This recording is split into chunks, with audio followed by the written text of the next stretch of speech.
Hello everybody, my name is Alex Manda. I am an associate professor at East Carolina University. I'm in the Department of Geological Sciences, and I'm also associated with the East Carolina University Water Resources Center. I am delighted to join you in this conference, and I'm privileged to give a talk today on some of the work that we've been doing in Eastern North Carolina. And so several years ago, the folks from the North Carolina Cooperative Extension, as well as the folks from North Carolina State University, communicated with me concerning reports that they were receiving from farmers. This focused on a phenomenon of potential soil salinization or saltwater intrusion in Eastern North Carolina.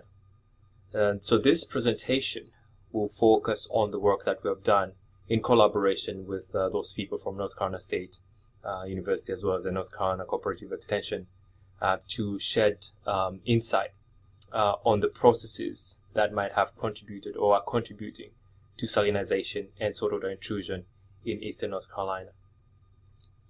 And so, as I said earlier, several years ago, Wood from the North Carolina Cooperative Extension sent me this photo, and he said that he was getting a lot of concern from farmers that there was such a phenomenon that was occurring, which is that farmers would plant their crops and they would encounter certain patches in their fields where you'd get no crops, or larger fields will have low yielding crops. And so in the worst case scenario, you had bare ground. And so he was receiving reports from quite a number of areas in the finger counties, and the slide here shows some of the pings that he received in terms of people saying we have a problem here or a problem there.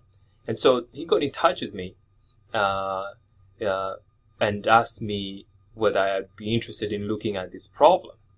And so we got together with Carl Crozier, Dana Rashaj from North Carolina State University and North Carolina Cooperative Extension, and came up with a plan on how we might look into this problem. And so from my perspective as a groundwater hydrologist was to try and determine what processes might have been leading to this phenomenon. And so we selected two sites. Well, we actually had three sites. I'm showing a couple here in this slide. Where we had a Hyde County site, and then we had a couple sites in Pasquotank and Camden County in the northeast. And so this study is going to focus on those three sites, right? One site in Camden, one site in Pasquotank, and one site in Hyde County, where we set up some experiments. But before we set up those experiments, Carl Crozier and Diana ran some soil tests, and what they found was that at this site, for example, which is a Hyde County site, and the soil samples were collected at two depths ranging from 0 to 6 inches. That was the first depth, and 6 to 12 inches was the second depth. We looked at pH, sodium, exchangeable sodium percentage, and soluble salts index. And so the results were that if you compare two soil samples, right, one from the normal where the crop was doing well, and one other sample from the region where you had potential problems, which were exhibited by poor yielding crops, we found that there were differences in pH, for example, right? So normal, and then this is damaged, and then for the damage, the pH was higher. And then for sodium concentration, for the normal, you had 0.5, 0.6, whereas for the damaged, within those two zones, 0 to 6 inches, 6 to 12 inches, it was higher. And even when you looked at the exchangeable sodium percentage, right, normal was 7 to 8, whereas the damaged, whether you are deep or shallow, was if double, if not more than double, 18 to 14. And when you look at the soluble salts index as well, normal ranges, right, 25 to 48, whereas the damage 240 to 128. And so when you put all these things together, right, the outcome is that, these conditions led to severe impacts on plants. And so these thresholds, right, were exceeded, where if you have a soluble salt index, right, greater than 100, this was problematic. ESP greater than 15%, for example, that was problematic. And so all of these say that, there's severe impacts on plants, and then you have pretty high salt concentrations in these regions. And so whereas that's sort of like the final, right, well, that's what we see now. One of the questions that we had was, well, in order for us to come up with potential suggestions of solutions, what might be the processes that are leading to these conditions? And so we decided to do some work to derive those data. And so some of the work that we did, first off, we just said, let us collect some water samples, and let's compare those water samples from surface water bodies to what was collected in the 1980s, mid-1980s. So we can just get, a sense of what's going on. And so here are the data. And these are sort of preliminary, data that helped us to sort of determine what we needed to do or what could be the drivers, and help us frame our approach in terms of experimentation. And so we have data from 1984, 1985 from Meadow Creek, and that's Meadow Creek in Hyde County, and Rattlesnake Creek as well in Hyde County, so there it is. And from the 1984-85 sampling period, there were 10 samples, and the median concentration in parts per thousand was about 8 plus or minus 2 for Meadow Creek. And for the 12 samples from Rattlesnake Creek, it was about 8 plus or minus 2, so comparable in terms of the concentrations.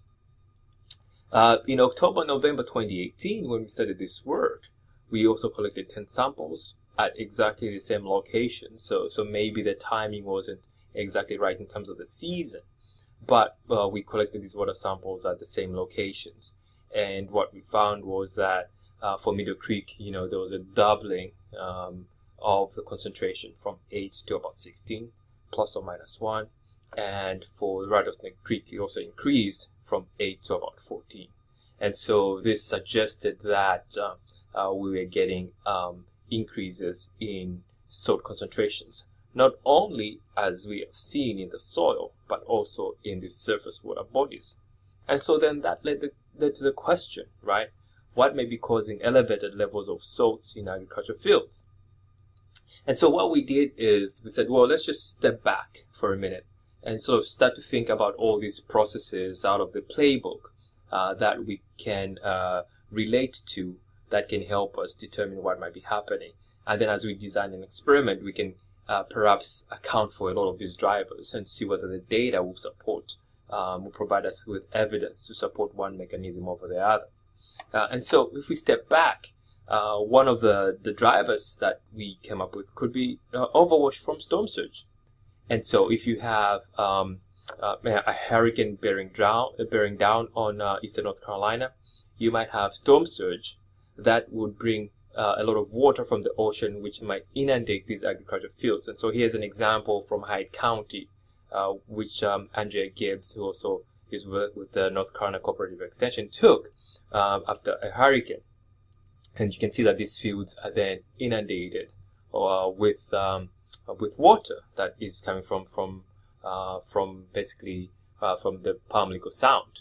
And so the question is, could this be the pulse of salt that is then injected into these agricultural fields, and then that pulse persists, or it's flushed out, but maybe not necessarily flushed out completely, or perhaps during the flushing process you've got other processes that work to then concentrate the salts, right? And so here's one potential mechanism by which we can invoke saltwater intrusion and salinization in this region.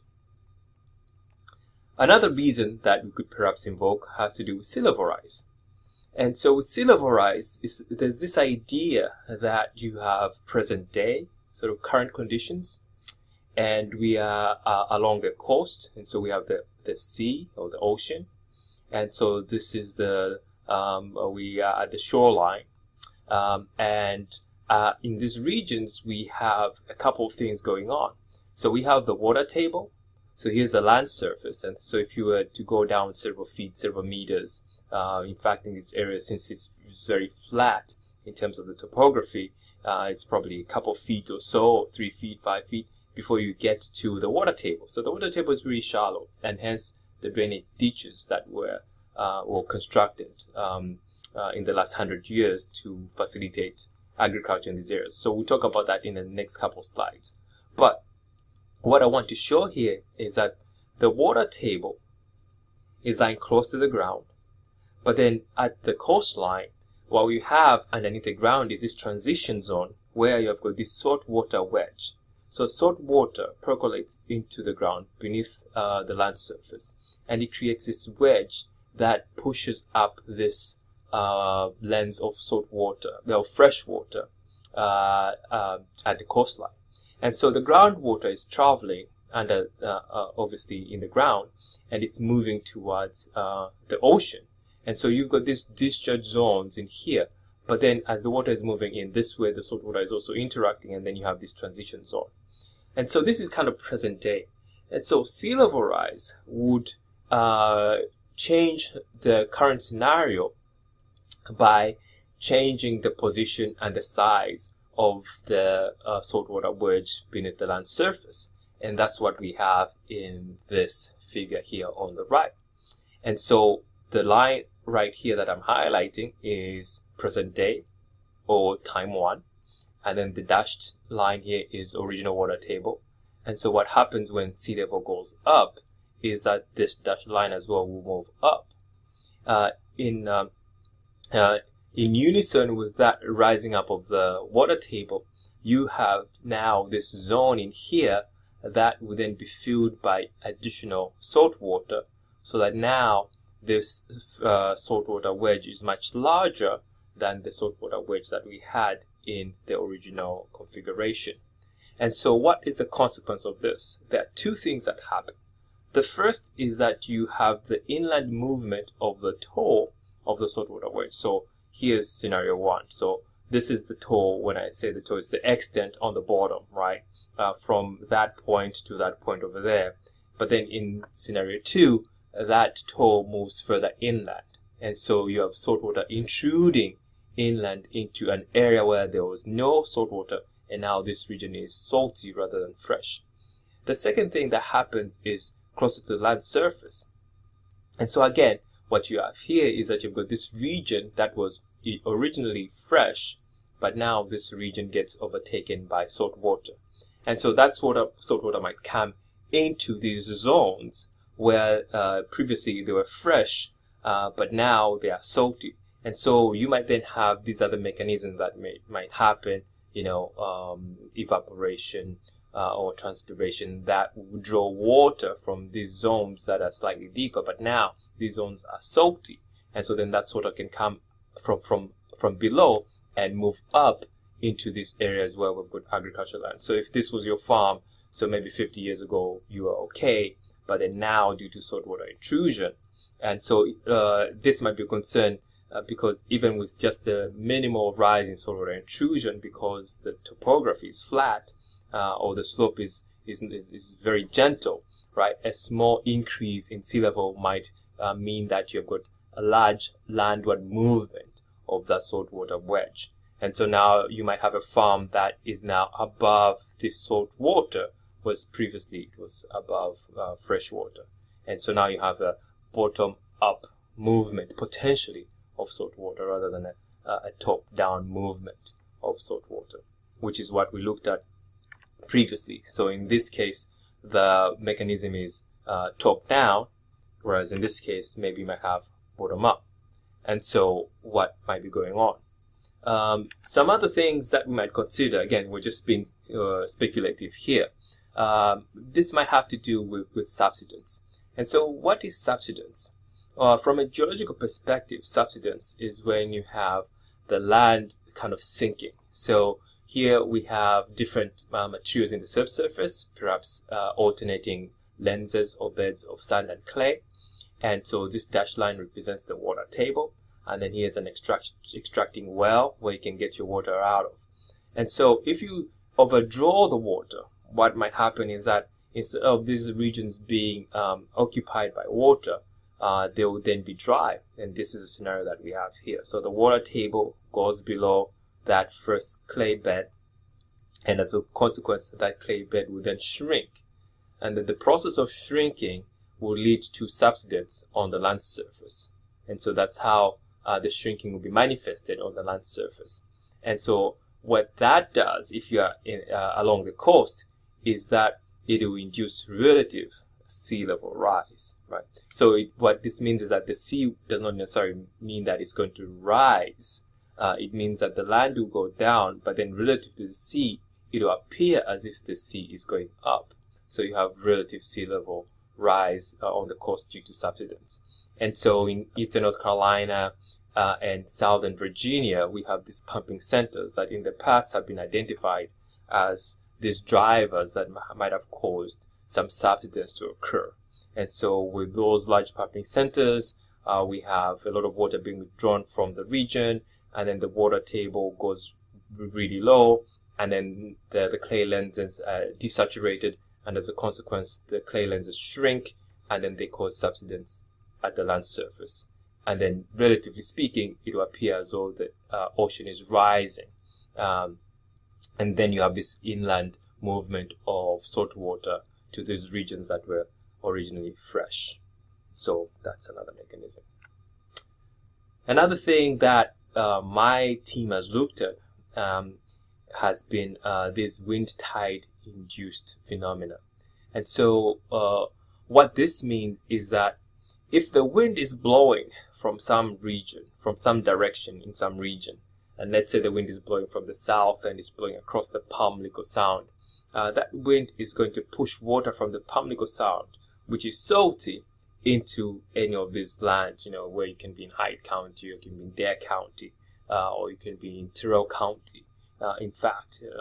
So winds might induce these tides that may bring in salt water, because if the Pamlico Sound is salty, then all the water that's coming in from the Pamlico Sound into these fresh water areas will become salty. The thing with the wind-induced tides is that they're sort of periodic, right? So you might have these blips where you get a wind tide event, then it dissipates. And then you get another wind tide event, then that dissipates, and so on and so forth. And so you get these pulses that will be driven by the frequency and the magnitude of the wind that is driving the movement of salt water into these areas. And so one of the things that needs to be present to allow for this mechanism to occur is that then we need to have channels or conduits along which water might move inland. And so if you have any ditches, so here's a ditch, right? And then this ditch is connected to a larger ditch, or it could be a canal. And then if that canal is ultimately connected to the sound, which is what you want ordinarily, because you're trying to drain these agricultural fields to remove excess water, and so you need to have a place where the water is going to go to, which is typically the sound, a larger body. But then due to that connectivity, instead of water flowing down to the sound, you might have these reversals where you now have this salt water coming in from the sound all the way into these agricultural fields or other areas that are typically fresh. And so the connectivity of the drainage ditches and the canals is now facilitating saltwater intrusion into these areas. And so again, that's another potential mechanism. Another mechanism is sort of this idea that on one hand, we want to lower the water table to allow for agriculture to occur. But what that does is that it reduces the pressure on the system, such that because now you don't have a high head in the system, now you have water that is not balanced by the system. And so when you lower the water table by having these drainage ditches, then you might have less of a pressure on this end compared to the pressure at the ocean. And so you don't have this counteracting force. And so due to that, there isn't a much greater pressure that's holding the saltwater back. And so you're reducing the gradient here. And then as you reduce the gradient here, then that pressure that holds the water back is going to be diminished, and then you've got potential for more water to then be coming back inland. And then you might also then have evapotranspiration occurring, because when you reduce you lower the water table, then these plants will start to suck up water from much deeper areas, and then evaporation might play now a large role in then concentrating these salts at the surface. Whereas before, if the water table was really close to the surface, perhaps that water table might even be above the land surface, right? And so then you have water that is readily available at the land surface, and so you don't get these times when it's dry and then it's wet, and then it's dry, then it's wet, and so you're not getting these alternating dry and wet cycles compared to, let's say, now, where you have a canal and then or a ditch, and then there's the water, and so for any source to come up to the land surface, right, evaporative processes then have to occur, and then they might be wet, and so on and so forth. So it's this alternating factor. And so earlier on, I mentioned the role of drainage ditches and canals. And here's an example of a drainage ditch in a field. And so again, they work to lower the water table. But these drainage ditches might be connected to larger bodies like canals.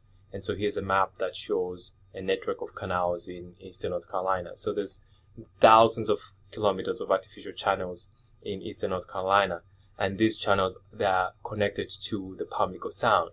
And so any movement of salt water from the Sound, whether it be from the Albemarle or the Pamlico, will then go into these canals and then go back into these agricultural fields. And so there's another potential mechanism. And so all of these were sort of ideas that we put on the table and said, you know, this is perhaps one of the mechanisms that might be happening, or maybe one of these might be happening in conjunction with another mechanism. And so let us come up with some experiment that we can try to deploy in order to get enough evidence that might suggest that one mechanism is more important than the other, or perhaps several mechanisms are really important with respect to soil salinization and saltwater intrusion in these areas. And so what did we do?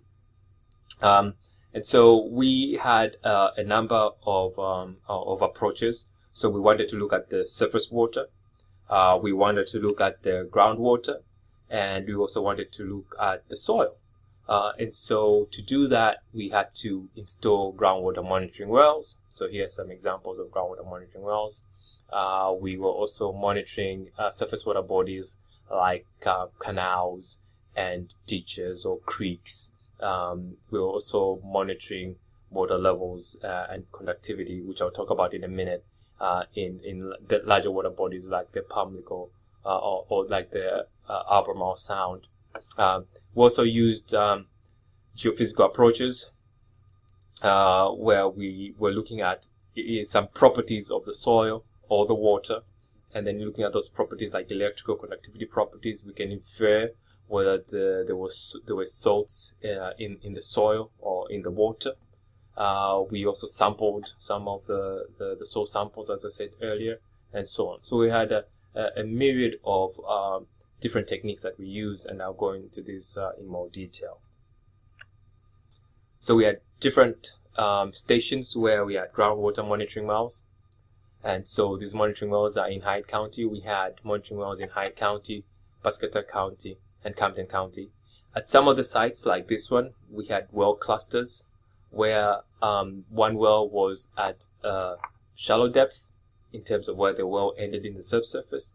Another one was at intermediate depth, and then the other one was deeper, whether that was a deep well. So we can see what was happening at different levels below the subsurface, at different depths below the subsurface. And adjacent to these monitoring wells, we had soil probes, because, as I mentioned earlier, the water table has been lowered. And so because of the lowering of the water table, these wells would not capture the first maybe 1, 2 to 3 feet of the subsurface because there's no water there. And so how would we then capture that zone, the vadal zone? And so in order to capture the vadal zone, we then were not necessarily looking at groundwater, but looking at soil samples, the soil. And so we had some soil probes that were deployed in that zone. We also had a weather station, so we can capture the changes in weather, whether it's wind, precipitation, temperature, and so on. We also deployed monitoring stations in surface water bodies, and so here we are showing an example of what we did. We had a stilling well, and then within that stilling well we inserted some probes that I'll talk about in a minute to monitor changes in water quantity and water quality. At the Hyde County site, just as an example, we not only had well clusters where one cluster had 3 wells or 2 wells, or perhaps it had 1 well, but we had multiple wells at different locations. So here's cluster 1, cluster 2, cluster 3. And so we did this so we can get spatial variability, right? And then at one location we have sort of like a depth variability. So this is lateral variability, and then there's a depth variability at one location. So here's an example of the well cluster distributions at one site. So at cluster 1, these are the depths, right? 1 meter, 2.3 meters, and then almost 3 meters depth. So we can get different water quality measurements at those depths. That's cluster 1. Cluster 2 was just 1 well, and then cluster 3 we had 2 wells, 1 shallow and 1 deep.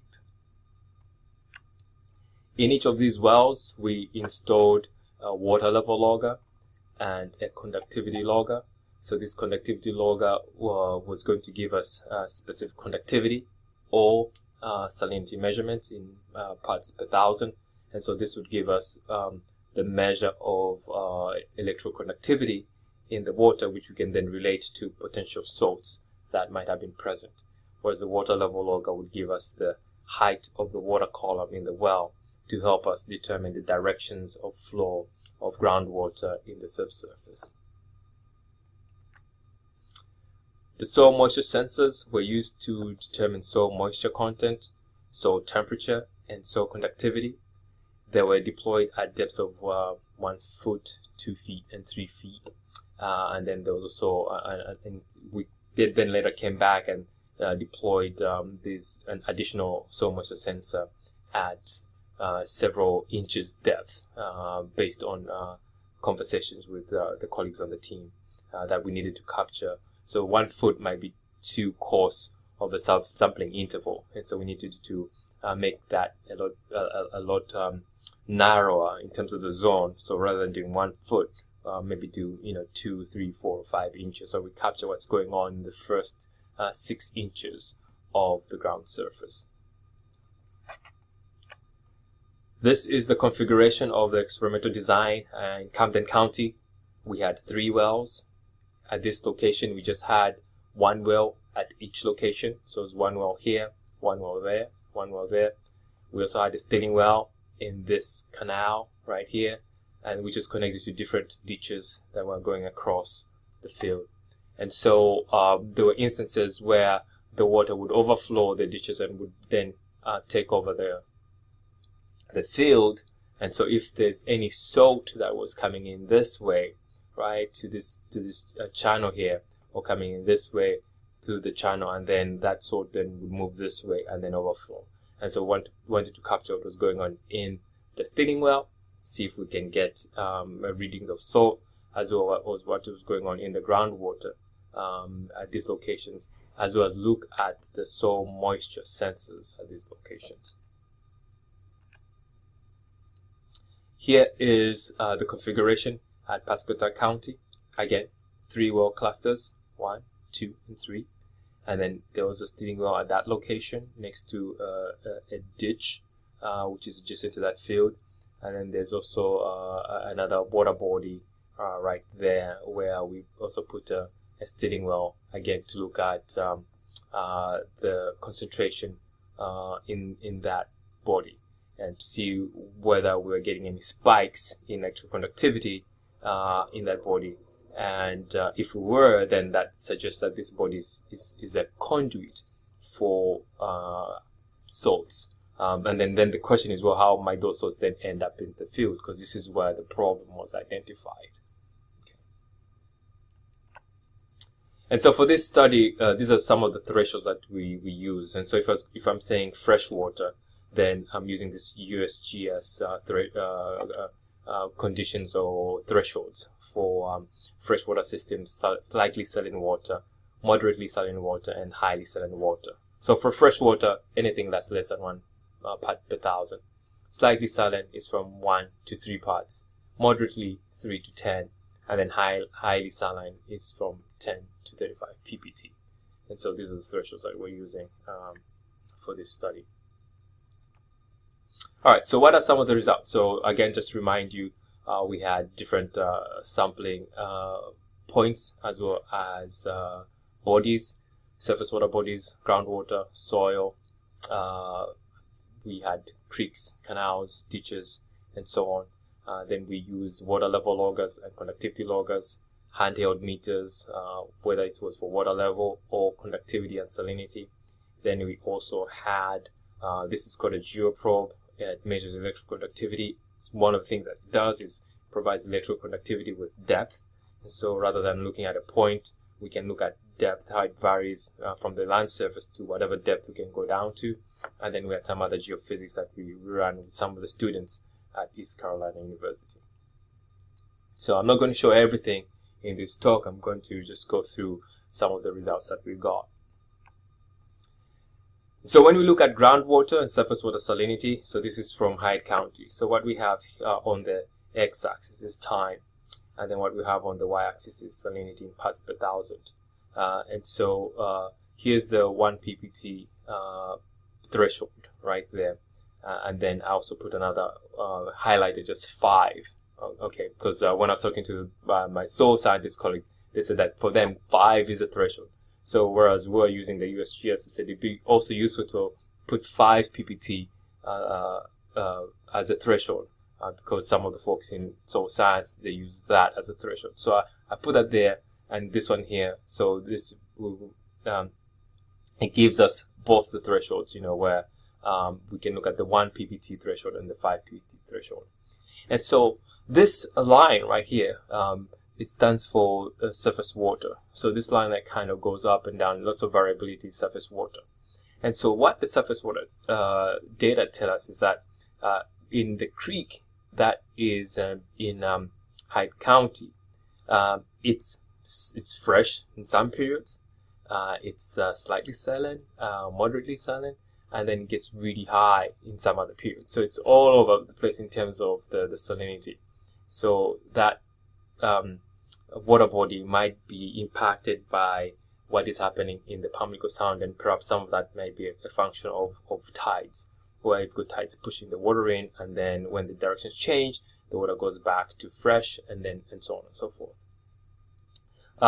With respect to this line, these other lines represent the salinity in the groundwater monitoring wells, and so all of the wells were basically saline, whether it was at 1 foot, 2 feet, 3 feet, 1 meter, 2.5 meters, 3 meters, they were all saline, right? So this is in Hyde County, and some of them even exceeded the 5 parts per thousand threshold. So saltwater there is salt water in the groundwater wells, and then there's also salt water in the creek, which is the surface water body that we're monitoring in Hyde County. So groundwater is salty, and the surface water is salty. So these are groundwater levels from Hyde County, and so the groundwater levels in Hyde County, they tell us how water is moving. And so by looking at the heads or the water levels in those groundwater wells, we can kind of tell the direction in which the water is moving. And if we look at one cluster, that can tell us whether the water is moving up or is it moving down. And if we also consider what's happening in the surface water body, then we can make determinations of whether the water is moving into the surface water body or from the surface water body moving into the groundwater, right? So there's this connectivity between groundwater and surface water. And so the question is, where is the water moving? Is it from ground to surface or surface water to groundwater? And so data like this could help us decipher that. And so where I've put this arrow, right, if we look at that sort of magenta color, right, that's the surface water right there. And then if we look at the blue color, right, that is the Hyde County, the one shallow well. So the water level in the surface water is high relative to that shallow well at that first station. And so this might indicate that water is actually moving from surface water to groundwater. But if that's happening at that time, then what is actually happening to the salt water? Is the salt water salty? Is the surface water salty, or is the surface water fresh at this time? So that has got important implications of the source, right? So if we look at that, so the arrow is still in the same place, right? And then so we want to look at surface water, right? So which is again the magenta. So at that location, the surface water is salty, whereas the groundwater is less salty. And so water is actually moving, or could potentially be moving, from the surface water to the groundwater. And so you might have a mechanism by which the groundwater is getting salty because the salt water is coming from this surface water body, this creek, which is being driven potentially by these wind tide events. So even before you get hurricanes or anything like that, you might just have these regular occurrences where you have the dynamics change, and the dynamics allow for the surface water to be a source for salt water into the groundwater system. Well, what about overwash from storm surge? And so we collected some data in September 2018 and also in September 2019 from a couple of hurricanes. So at this time, however, to our disappointment, we hadn't set up the experiment yet, and so we didn't have that time series data that is robust and very rich in data, because then we'll be recording at sampling intervals of maybe 10 minutes or 15 minutes. So when we're designing the experiment, we had this hurricane, and we just went out there and we measured the salinity in the overwash, right? And so for this particular hurricane, which is Florence, on September 15, 2018, the salinity was 10.7 parts per thousand, right? There was another hurricane, which is Dorian. So this also flooded the field. This is the same field in Hyde County, and this is where we ultimately put the well. So there are the wells right there. But then with this particular event, the flooding wasn't from storm overwash. It was just lots of precipitation from the rain. And so this was fresh. And so for this case, however, we have evidence that, with storm surge, you might get your pulse of salt into the system. And then that pulse, in this case, is starting off with an initial concentration of 10.7 parts per thousand. And so this suggests that you can also have this top-down movement of salt water into the subsurface as your initial concentration of salts. And so we've looked at a couple of things in terms of potential mechanisms, right? So you might have surface water, maybe not necessarily an extreme event, but just regular wind tide events where you've got variations in wind directions that then induce saltwater intrusion, where the head in the groundwater is low and the head or the water level in the surface water body is high. And so the salt water that might be in the surface water body is then moving into the groundwater system. And then this is the second mechanism where you might have storm overwash, and that overwash then is your initial pulse for high saline water into the groundwater system. So I'm just going to go through really quickly some of these other sites just to give a complete overview of what we've done. So Camden County, we did again the same thing, looking at salinity, and this is time. And so we're recording this data perhaps every 10-15 minutes. And so what we show here, the interesting one, is that one of the stilling wells had high concentration, and then this came down, whereas the groundwater were in general constant and below the 1 part per thousand threshold. And so just to show the configuration again, so stilling well, at some point it had high concentrations, and then the groundwater wells, they were generally less than 1. And so that one, that instance where we have maybe 2, 1.5 parts per thousand, right? So this could be a potential if there's any overflow from the channel, right? So if this water makes its way here, and then it overflows the top, and so now you have a top going down process rather than sort of like lateral or bottom up. And so there was evidence when we were there that in some cases you have water just overspilling the top of these ditches and then going into the groundwater system. And so there's another piece of evidence suggesting a potential mechanism. So here are the water levels and how they change over time. And in some cases, you know, you have these water levels that might go above the land surface when we're looking at groundwater or we're looking at surface water. And so having a look at those changes between the ground and surface water, again, can tell us these groundwater surface water interactions at these certain locations. And so here's the figure that I showed early on in the talk. There's a drainage ditch here, and then this is basically the field, and so the water just overtops that ditch and then goes into the field. And so if this water is salty, then you're going to have salt water over a field, and then the salt water then percolates into the ground. Pascoe County, date, salinity, and here's 1 part per thousand. So this is the one where you had actually less than the threshold in terms of the conservative threshold for all the wells and the steering wells in terms of salinity. So everything here was kind of fresh.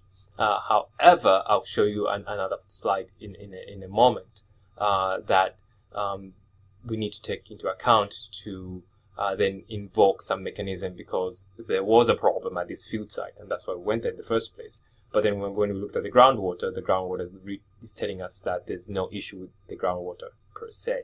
And so 1 part per thousand, and suggesting that you got fresh groundwater in this region, as well as in the steering well. Then we also looked at water levels, and so looking at the dynamics of how groundwater levels relate to surface water, and so I won't dwell a lot on this. We also did some work looking at volumetric water content. So remember, we're also looking at the Vadel zone, and so we could capture the volumetric water content in the Vadel zone. So this is just water level from a steering well, and then adjacent to that steering well, we had then volumetric water content. And so there's some association between what you're getting in the Vadel zone and the phreatic zone below the water table when you look at the water content in the soil as well as the groundwater system. So we're also looking at electroconductivity in the groundwater, in the soil, electroconductivity in the soil. So this is electroconductivity in the soil, and then this is water content, and then again there's these associations between how much water you have. So when you have a lot of water, then it's more conductive because you've added a liquid to transport the electrons, and so you get these spikes when you have these increases in soil moisture content. And so remember, I said that the Pascoe Tank site has a problem, but then the groundwater doesn't really show any problem. And so what we did then is we wanted to look at both of the lateral variation in electroconductivity as well as the vertical variation in electroconductivity. So there's a vertical and horizontal component. So to do the horizontal, so here's a sketch map where that's the north in this direction, and so this is the field. We have a drainage ditch here, and so we had a well cluster here, a well cluster there, and a well cluster there. And so we ran the geoprobe to get electrical conductivity, and so at each site we're going to some depth, right? But then we ran it 3 times, and so we also have this lateral movement to see what was going on as we changed location. And so we had this site with the red circle, an intermediate site with the blue square, and then at the other well cluster with a green triangle. And so these are the results by running a geoprobe. So the geoprobe has a probe at the end of some rods, and then you use percussion to drive those rods into the subsurface. So as you're driving those rods into the subsurface, the probe is measuring the electroconductivity as a function of depth. And so at the first site with the red circle, for reference, there is that when this is where the problem is, right? So there's no problem there, there's no problem there at this field. And so where you have the problem, lo and behold, you have got this light spike in electroconductivity, right? And so you get this light spike, and then it kind of decreases, and then it dissipates with depth. So we went to a depth of about 20 meters at all these three sites to see how the vertical variation of electroconductivity, to see how that changes. And so you have this spike, less than a meter or about a meter or so, and then it decreases. Here you also have a little bit of a blip, right? But look at the scale. That blip is 20 microsiemens per meter, and then here it's up to 80 microsiemens per meter, millisiemens per meter, excuse me, millisiemens per meter. And so you have this background, right, where here the background is about 20, and then here it's basically background. So that spikes is restricted to a certain zone, which suggests you've got this salt crust. And so again, trying to put this picture together. So what is going on in terms of the mechanism by which we are getting these concentrations of salts? Is it bottom up? Is it top down? So if you get, for example, storm surge, does that water then percolate and then go down? One of the questions that we're trying to ask is, why do you have these small patches or concentrated regions where you have got this this phenomenon occurring? So if you have storm surge like this, right, the whole field is inundated, but yet when you get a problem, the problem may be localized. And so how do you then have something like this leading to the localized problem where you'd expect the whole field to be a problem? And so we also wanted to tie in the link, right, between some of the hurricanes with what's going on. And so with Hurricane Dorian, and this is in Pasquotank County, right? So this is time, and this is water level. And so this is when Dorian occurred, and then there was a lag, and then any increases in water level, whether it was groundwater or surface water, right? There was an increase, again, due to the increase in precipitation, but then it didn't immediately increase. And so you've got these spikes going up. So that's water level. So now let's have a look at salinity, right, at the same locations. And so we have the one in black is in the Albemarle Sound. And so we just had just a slight blip in terms of salinity. Whereas with the groundwater, it's not really definitive, but perhaps that might be, a consequence of the hurricane. So it might be direct injection of salts, or it might just be that it's wet, and because it's wet, then you've got more electroconductivity, and so you're getting that blip. So it wasn't really definitive in this particular case with hurricane that is the one that was injecting the salts into the system. Having said that, however, in terms of some of the conclusions and where we are, so this is still an ongoing project. As you can imagine, in some cases when we are looking at the influences of, for example, the hurricane, we are just waiting for a hurricane to occur, and sometimes the hurricane doesn't occur during that particular year, and so then you hope maybe you might catch the impacts of a hurricane the next year.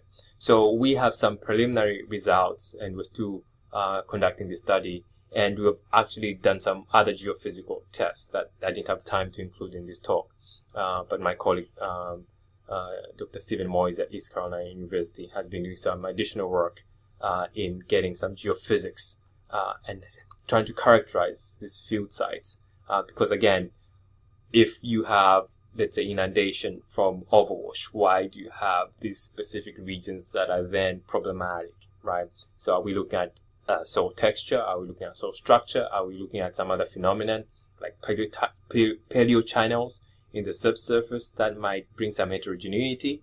And then is that heterogeneity then driving what's going on? Why isn't the process sort of uniform across the board?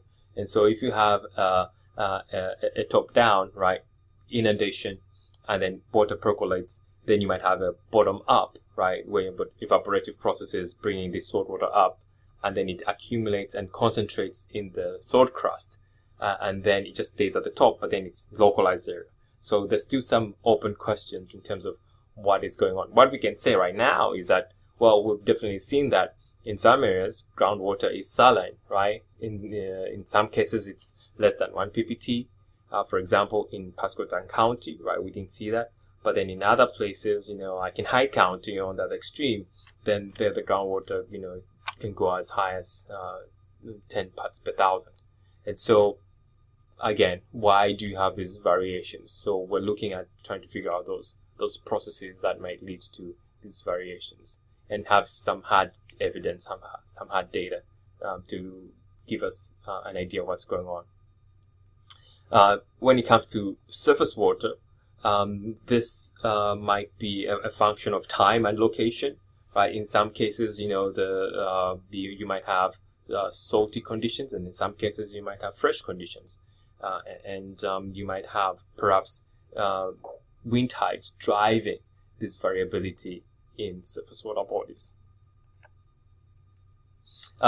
So the ditches or the canals might also facilitate saltwater intrusion, as I showed earlier, that if you have high salt concentrations, or at least high electrical conductivities in the ditches, and then the water then overspills into these fields, well, there's your mechanism by which salt water is entering this field.